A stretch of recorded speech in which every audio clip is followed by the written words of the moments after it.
Hello and welcome to Optimal Game State. Today we are going to be looking at this Goblin Hobbies Stamping Starter Kit, which is something I picked up when I was recently in the States. It is currently out of stock in the States and not currently available outside of the States, but hopefully those things will change eventually. So what you get in the box, we get two nail varnishes basically. We get a scraper and we get two plates and we get a silicone stamper, I think they're called. I had a lot of problems with this, and it is largely self-made. Okay, so let's see where we can start. You do need a few other things, um, and this is largely because you're working with nail varnish. So this is, and the guys at Goblin Hobbies are pretty clear on this. This isn't something brand new. This is just the first time it's been properly marketed to the modeling or the wargaming side of things. These plates are possibly the most unique part of this in that they've got symbols that we're probably going to be interested in using. You can already get stamper plates out there. So obviously there's tons of different patterns for what you'd normally get on your nails. And these ones are different because they're a little bit more useful for us as wargamers. But you can go out and you can get plates that are going to be just like this, but will have different patterns. So it might be a matter of kind of working through them and seeing what you can find. For example, I did see a lot of interesting ones that had kanji, so Japanese writing or Chinese writing. That might be really good on some, uh, you know, mechs or something like that. So yeah, these are very distinctive, very unique, and I think that the fact that Goblin Copies have these out is great. They're not hiding the fact that So this is the stamper or the thing that they have. Scraper. This is another scraper. This is the one that they have. Now I'll talk about this later. I've kind of clouded that one up a little bit, but this is another one that I was able to get off of Amazon. So same deal. Um, and then you can go out and you can get nail varnish. And in theory, nail varnish is nail varnish, but to be fair, these ones are very high pigment, I believe. So they go on kind of one and done, whereas some of the nail varnishes that you'll get round in a shop might be a little bit more, require a little bit more to do it. So you'll have to kind of work out which nail varnishes are going to work, whereas the guys at Goblin Hobbies have picked out ones that are going to be particularly good. Anyway, so this is the kind of unique part. To work with these, we need a few different things. Okay. So we're looking for acetone. Some of the nail varnish remover out there has additional stuff in it that we don't want. We just want the acetone. So it's the 99.9, you're looking for 100%. 99.9 is 100% minus margins. And we're probably looking for something like this. What are these? Cotton pads. And then the idea is we're going to put a little onto this, and then we'll be able to remove the nail varnish from this here and get this nice and clean. So this, essential. You definitely need to get your hands on this. Another thing that is recommended is, what is this stuff called? Scotch tape. Scotch tape. And basically what you're going to use with Scotch tape is, by the way, well, there's actually two things. Oh, is it the same thing? That's kind of the same thing. So the great thing with Scotch tape is it's sticky and it'll pick up things. So when you have you're cleaning your silicone, basically you can get any bits of particles that are stuck on it and get it off that way. And when you lift your pattern, sometimes you'll end up with maybe a little bit of pattern from the side. You're able to just kind of remove that off. So all of that was fine. And yeah, the Goblin Hobbies and the Goblin Hobbies have a great selection of videos explaining to you what to do and what to happen. Now let's just see if we can do an example here. So I've got this base that I've done in black. What we're going to do is we're going to put some white nail varnish onto this pattern here. Spludged on. We're then gonna use the scraper to remove the excess. So 45°, nice clear. And then we're going to try and pick up the pattern. That didn't work. And there we have it. Not perfect, but something I can practice with. Now, let's see if we can pick up a second one. No. I had a lot of problem picking things up, and I was kind of hoping that that one wouldn't work. Let's try that one here. So there's a bundle of different things that can go wrong. And doing this too slowly, obviously, is going to be one. Pressing down too hard is a problem. You actually put like no pressure on it to pick it up. See, that one didn't pick it up fully either. And what I had been doing for a lot of this is I'd been putting way too much pressure down on the entire thing, and I was basically squishing it out. And that was the wrong way to pick it up. Like, it is literally just let the weight of the stamper pick it up itself. So let's do that again. Try to get that flying thing. Got a lot of stuff on it this time. And here we're just gonna. Oh, didn't quite get it.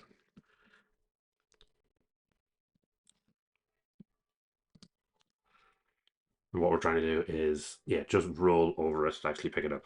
So pressing down is a mistake. Pressing down kind of squishes it out. And there are a couple of guides. So the first thing that I did when it wasn't working for me was to try work out, what was going on. You do want to avoid a bunch of stuff. You do not want to, so some of the guides suggest priming the stamper. And the idea there is that you don't want to, that if it's not picking up, it might be because the stamper isn't ready for it. Like, it's a brand new stamper. They recommend washing it for about 10 seconds in dish soap, warm water, and that, like, give it a good wash with your fingers. You're not looking to scrape. You're not looking to do anything on the silicone itself, because it is quite delicate. Let me just see if I can pull this one out. See if I kind of tore it a little bit at the side. And it is the Scotch tape that you're going to be using to clean it up. Alternatively, from a Scotch tape, you can use a lint roller. So a lint roller is another option.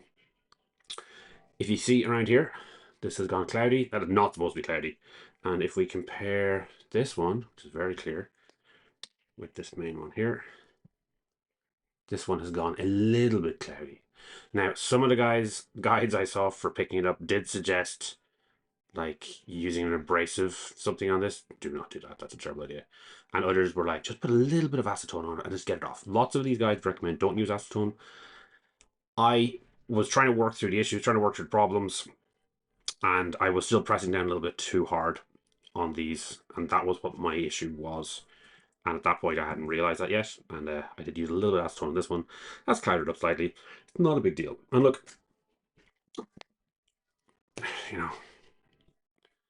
there are non-Goblin Hobbies products out there that you can get. Like, this is, nail stamping is an industry, so there are options. You can go out and kind of get things that kind of suit you. The nail stamper that they have is nice because it's so small. And yeah, the idea of just being able to look down to angle it is kind of good. So, like, do your best not to wreck it. For priming, ignore most of the guys you'll find online and just focus on the cleaning and washing. Don't use the acetone on it. So you can see acetone ended up on the side of this. That used to be clear, but it's just all clouded. And it's a Scotch tape. It's what you're going to be using to clean it. But yeah, don't worry about it. It's not going to be a problem if it breaks, because you can go get others. So those aren't coming out great. I mean, that's not quite true. They're quite good. They're not perfect. So this is something I'm going to have to practice on and keep working on. I've definitely seen the guys with like basically, picture perfect versions of them. I'm not sure if I will ever be able to get there. That's okay. I don't need to. See, to pick it up, get it off there. It's too late for me. It's too late. This one's gone. Let's try something over here instead. No.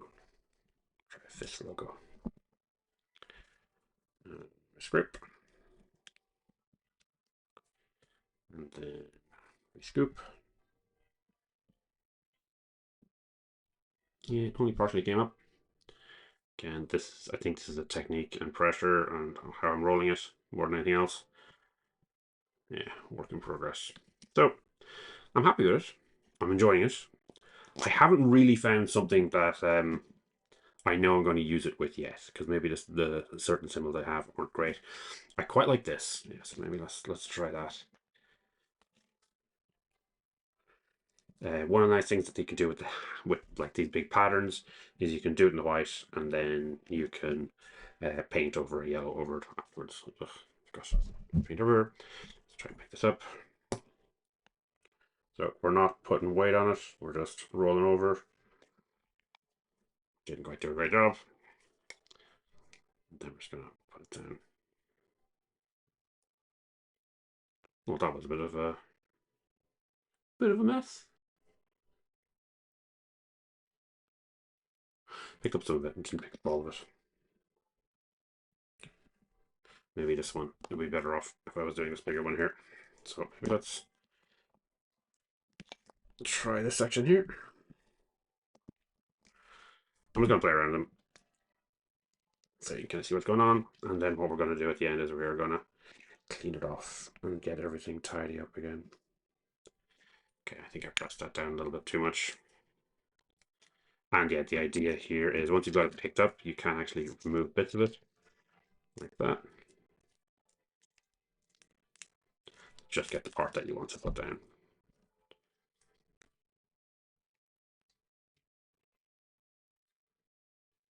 Again, not great. It does require some practice on my part. Not easy. Not easy. But I certainly like the idea.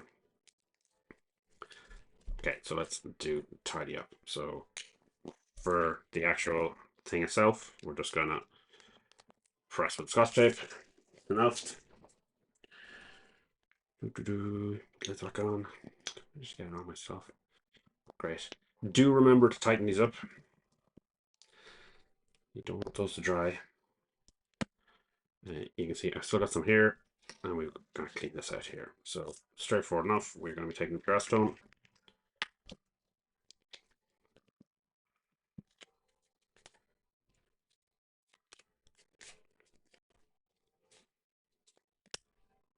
Try to get all the fingers first. Then we're going to give it a bit of a scrub here.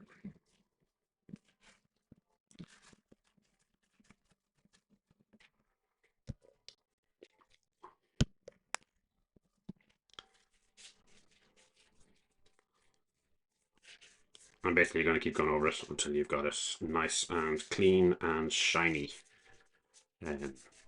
If you did end up leaving any of this nail varnish in the what was it? I don't know what it's called. Whatever this is, the plate. Then you're probably not going to be able to pick up your pattern as clearly as before. It'll be stuck in bits.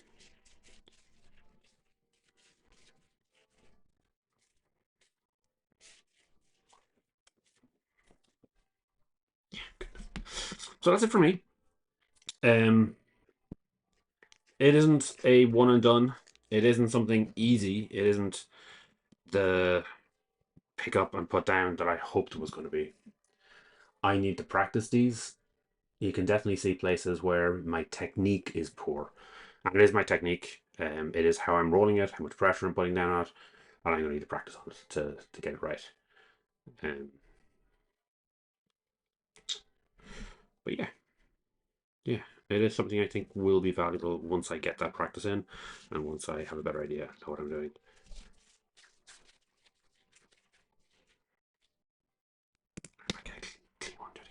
All right, that's everything for me.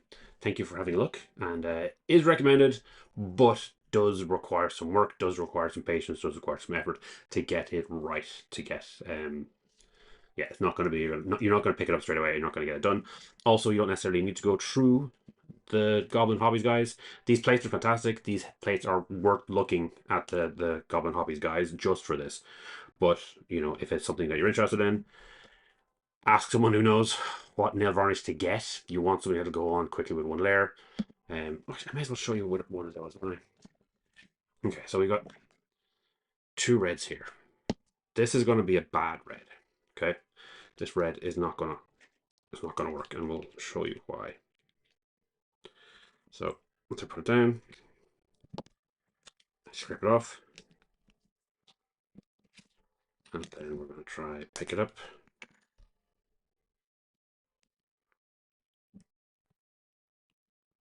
Just a little bit too thin.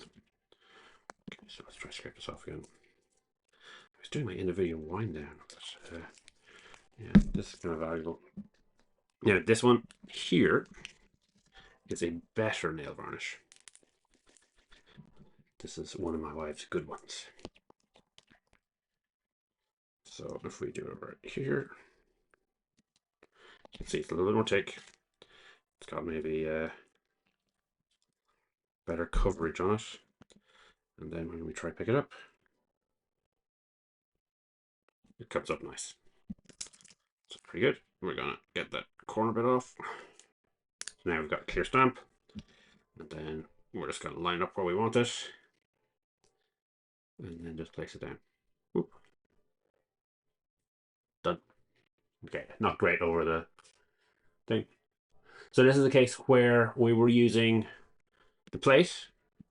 If you could get this heart symbol, I'm sure you can get a heart symbol from elsewhere. We were using a nail varnish, not Goblin Hobbies. We're using a stamper, doesn't have Goblin Hobbies, and you know it's working. So it is out there. You know, if you are in the UK or in Europe and you want to start trying this out, but you know, Goblin Hobbies aren't shipping to you yet, have a look on Amazon, see what you can find. And yeah, the tricky one is actually kind of working out what the best varnish should be to use. But yeah, you can do it. You can get all the various components because they are out there. It is something that people have been doing for a while. And you can get yourself started. And then once these plates come up, and the plates I think are the big innovation because basically they're giving us exactly what they want, what we want, what symbols we want. And they've got so many other ones. Yeah. But I will need to practice this. I will need to keep at it to kind of make it worthwhile my investment. I think it was like $50. So actually not that bad.